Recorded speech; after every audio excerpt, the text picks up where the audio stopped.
Hi hello नमस्कार सगळ्यांना. कसे आहात सगळे? अपेक्षा करते की तुम्ही खूप छान मस्त असाल. तर मी वर्षा स्वागत करते तुमचं आपल्या एका नवीन व्हिडिओमध्ये आणि आपल्या यूट्यूब चॅनलवरती, ज्याचं नाव आहे वर्षाज व्लॉग. तर मैत्रिणींनो, नवरात्री सुरू झालेली आहे आणि आपल्या बऱ्याचशा मैत्रिणींचे नवरात्रीचे उपवास असतात. तर रोज रोज उपवासाच्या पदार्थांमध्ये काय बनवावा हा सुद्धा खूप मोठा प्रश्न असतो आणि रोज रोज भगर साबुदाणा खिचडी खाऊन आपण वैतागलेलो असतो.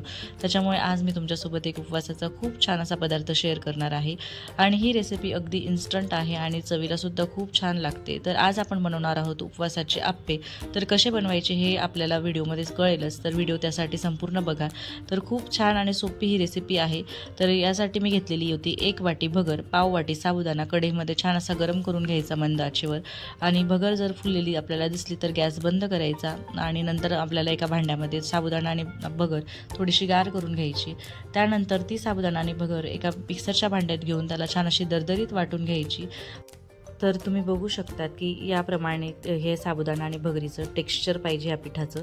तर या पिठात मग मी ॲड केल्या होत्या 2-3 हिरव्या मिरच्या कापलेल्या, त्यानंतर मग बारीक कापलेली कोथिंबीर, त्यानंतर 2 ते 3 कढीपत्त्याची पानं ॲड केली होती. त्यानंतर मग चवीनुसार मीठ ॲड केलं, जिरा ॲड केलं आणि त्यानंतर मग आपल्याला ॲड करायचं होतं दही. तर दह्यामुळे काय होतं ना, ह्या पिठाला छान असं आंबूसपणा येतो आणि छान टेक्स्चर पिठाचं फ्लफी होतं.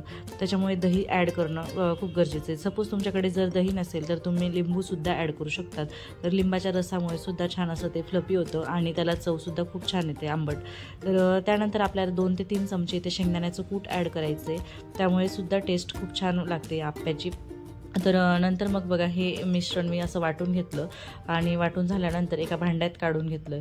तर बघा ह्याप्रमाणे ह्या पिठाचं टेक्स्चर येतं आणि खूप छान असं फ्लफी होतं हे पीठ.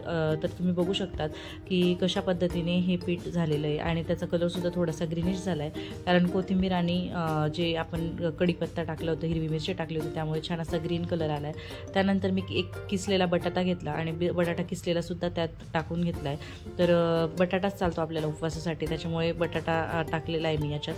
तर उपवासाव्यतिरिक्त जर तुम्हाला करायचं असेल ह्या पद्धतीचे आप्पे तर तुम्ही ना दुसऱ्या व्हेजिटेबल्ससुद्धा ॲड करू शकता.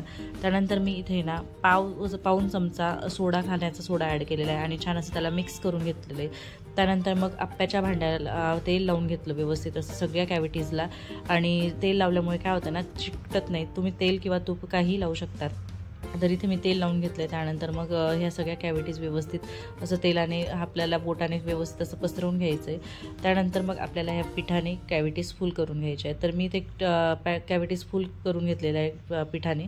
आणि त्यानंतर आपल्याला हे गॅसवर ठेवून छान असं 5 ते 10 मिनटामध्ये हे आप्पे रेडी होतात.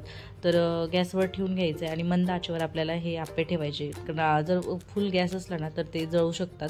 त्यामुळे ही काळजी घ्यायची की मंद आचेवरच आपल्याला हे थोडंसं वाफवून घ्यायचं, म्हणजे शेकून घ्यायची. तर इथे छान असं मी गॅसवर ठेवलेले. त्यानंतर मग मला बनवायची होती चटणी. तर बघा इथे खूप छान असे मस्त आप्पे फुललेले. तर त्यानंतर आता याला पालटवावं लागेल. तर त्यानंतर बघा मग हे आप्पे होत होते तोपर्यंत मग चटणी बनवायची. तर चटणीसुद्धा थोडेसे शेंगदाणे भाजलेले आणि खोबरं, त्यात हिरवी मिरची, कोथिंबीर, कढीपत्ता आणि थोडीशी चवीपुरता साखर, मीठ, दही आणि जिरं टाकून घेतलं होतं आणि छान असं मस्त ते दरदरीत अशी एक चटणी मिक्सरमध्ये वाटून घेतली होती. त्यानंतर बघा आप्पे इथे रेडी झाले होते. तर आप्पे उलटवून घेतले मी आणि परत मग हे ना थोडंसं तेल टाकून मागे पुढे करून शेकून घेतले. तर खूप छान असे मस्त क्रिस्पी होतात तेलामुळे. तर त्याच्यामुळे तेल टाकून शेकले. जर तेल विदाऊट ऑइल जर तुम्हाला करायचे असेल तर तसे तुम्ही करू शकतात. ऑलरेडी आपण ऑइल लावूनच पीठ फ्लफ केलेलं असतं, त्याच्यामुळे छान असं मस्तपैकी विदाऊट ऑइलने सुद्धा छान होतात ते. तर इथे मला थोडे क्रिस्पी पाहिजे होते, कारण आमच्याकडे क्रिस्पी आवडतात, म्हणून मग मी क्रिस्पी बनवले. तर खूप छान झाले होते ते, तुम्हाला पुढे दिसतीलच.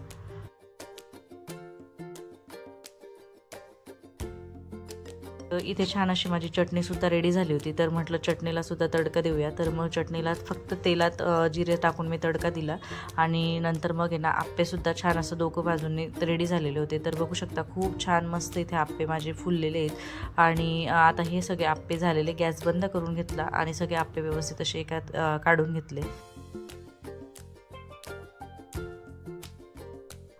तर खूप छान अशी मस्त चटणीसुद्धा रेडी झाली होती. त्यानंतर मग एका प्लेटमध्ये सगळे आप्पे सर्व करून घेतले आणि आप्पे खूप छान झाले होते, खूप मस्त फ्लफी झाले होते आणि खूप साऱ्या लेयर्स पण पडल्या होत्या. तर दिसायलासुद्धा खूप छान दिसत होते आणि टेस्टलासुद्धा A1 होते. तर उपवासासाठी हा पदार्थ खूप छान झालेला आहे आणि नाश्त्यासाठी सुद्धा आपण एरवी बनवू शकतो. तर नक्की तुम्ही रेसिपी ट्राय करून बघा. तर बघू शकता तुम्ही इथे माझे आप्पे रेडी झालेले आहेत आणि आता आप्पे मी इथे काढून घेते. तर खूप छान टेस्टी अशी ही एक रेसिपी तर नक्की तुम्ही उपवासासाठी ट्राय करू शकतात आणि अगदी इन्स्टंट बनणारी. तर फक्त गरम गरम आपल्याला जर खायचं असेल ना तर हे बनवू शकतात. गार झाल्यावर थोडेसे निबर लागतात हे आप्पे, त्याच्यामुळे मग तुम्ही गरम गरमच खाऊ शकता. तर आवडला असेल रेसिपी तर नक्की तुम्ही सुद्धा ट्राय करा आणि व्हिडिओ आवडला असेल तर व्हिडिओला लाईक करा. चॅनलवर जर तुम्ही नवीन असाल तर चॅनलला नक्की सबस्क्राईब करा. तर भेटूया उद्याच्या व्हिडिओमध्ये. तोपर्यंत सगळ्यांना बाय बाय.